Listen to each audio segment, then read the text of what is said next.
আপনি কি আপনার হাতে থাকা মোবাইল ফোন দিয়ে ফিফা ওয়ার্ল্ড কাপের প্রত্যেকটা ম্যাচ লাইভ দেখতে চান?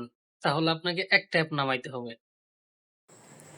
প্রথমে আপনি গুগলে যান, গুগলে গিয়ে লিখুন স্পোর্ট ZFY, এরপর সার্চ করুন। সার্চ করার পর একটা পেজ আসবে, এরপর ফ্রি ডাউনলোডে ক্লিক করুন। নিচে দেখতে পাবেন কিছু ডাউনলোড লিঙ্ক আছে, এখান থেকে ফিফা এডিশন ডাউনলোড থেকে ডাউনলোড করুন। লেখা দেখতে পাচ্ছেন ফিফা এডিশন থেকে ডাউনলোড করতে হবে। এই যে ডাউনলোড হয়ে গেছে, এবার ইনস্টল করে ফেলুন। ইনস্টল করার পরে সকল নোটিফিকেশন অন করে দিবেন, সকল পারমিশন অ্যালাউ করে দিবেন।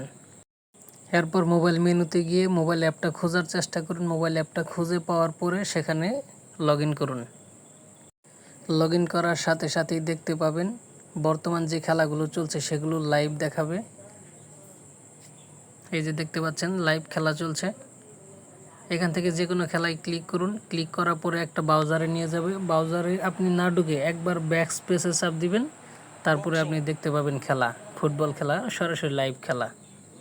ধন্যবাদ সবাইকে। ভালো লাগলে শেয়ার করবেন, কমেন্টে লিঙ্ক দেওয়া থাকবে।